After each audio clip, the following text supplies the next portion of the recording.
خداوند خیرتان دهد. خیلی موضوعاتون رو گوش میکنیم، خیلی بهره میگیریم. دامله عزیز دو سوال داشتم اگر اجازت باشد. اگر یکم سوال این است که خیلی میگن از در دین جای شرم نیست، باید که چیزا باید انیخ کرد.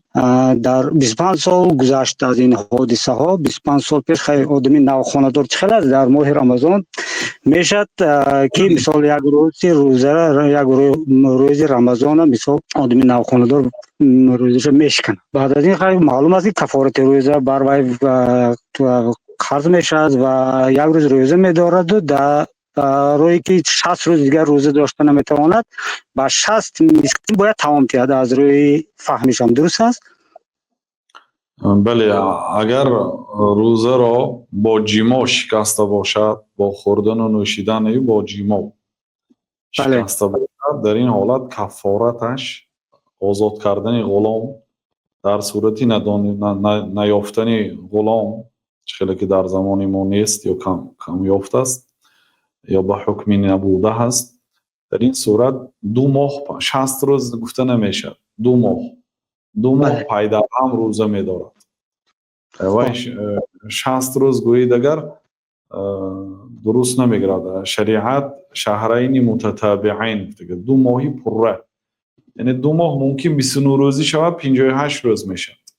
مثلا ماهی ذوالقعده و ذوالحجه، مثلا یا ذوالحجه که روزی عید دارد، محرم و صفر، مثلا 2 ماه پره پای در هم روزه میدارد. اگر یک روز از همین روزها خورده ماند پای در هم نمیشه. اون به 60 روز گفته نمیشه، دینه 2 ماهی پای در هم گفته میشه.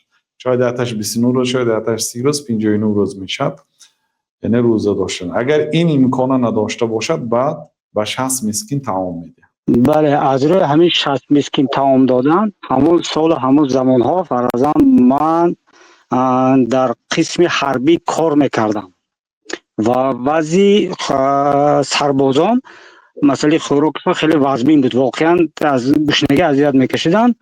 در همین حالت من برای همون برای 60 مسکین تعامش دادم برای همین سربازا صرف کردنم درست است یا درست نیست؟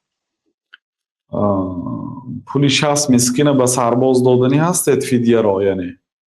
یعنی که مثال همین در روز عید است و در روز عید برای سربازا ضیافت تشکیل میکنن و من سهم همون 60 مسکین را مثال از همون وقت زمان از مسجد پرسیده بودم که چقدر برنج مثال میشود، اگر خالی مقدارش فراموش کردم، یعنی همونش برای 60 نفر 60 مسکین برنجش آوردم و برنج و روغن و گوشت همین چیزا رو آوردم و با همون دیگ عمومی همراه کردم. دیگی که مثال برای سربازان خوراک پخته میشد با همون همراه کردن و با همین یعنی با سالت تقسیم شد. آیا همین کار درست بود یا نادرست؟ میخواستم همین بکنم. سلامت باشید. این یک سال بعد دو سال دیگه دادم. حاضر برنجش از شما بود و باقی ماندهش از دیگرها بود تعام، درست؟ نه، اونجا مثال 300 سالت است. 300 سالت است. یک برنج. بله، یک برنج معین جدا کردگیان، اما اون سری نمیشود. مثال برای سالتون خیلی گرین و من آوردم ممکن 200 سالت سیر کند، سری نه، و من آوردم مثال همون 60 همراه کردم. تقریبا 1 کیلو زایدتر میشد به یک مسکین. بله، همین خیر. یعنی 60 کیلو زایدتر باشد میرسد. تمام. یعنی با سالت صرف کردن درست است، یگان مشکل نیست در این چی. اگر شریعت سالداد یا اینکه معیوب نمیگود، یعنی مسکین میگود، اون آدمی که درآمدش از برآمدش کم است، مثلا 100 سوم درآمد میکند و 200 سوم برآمد میکند، همین مسکین است. ولی اونا که چی ندارند، یعنی غالبا یعنی عسکر بچه ها درآمد هم ندارند، بله، برآمد دارند درآمد ندارند، مسکین حساب میشن. میشه. سلامت باشید. خداوند خیرتون بده.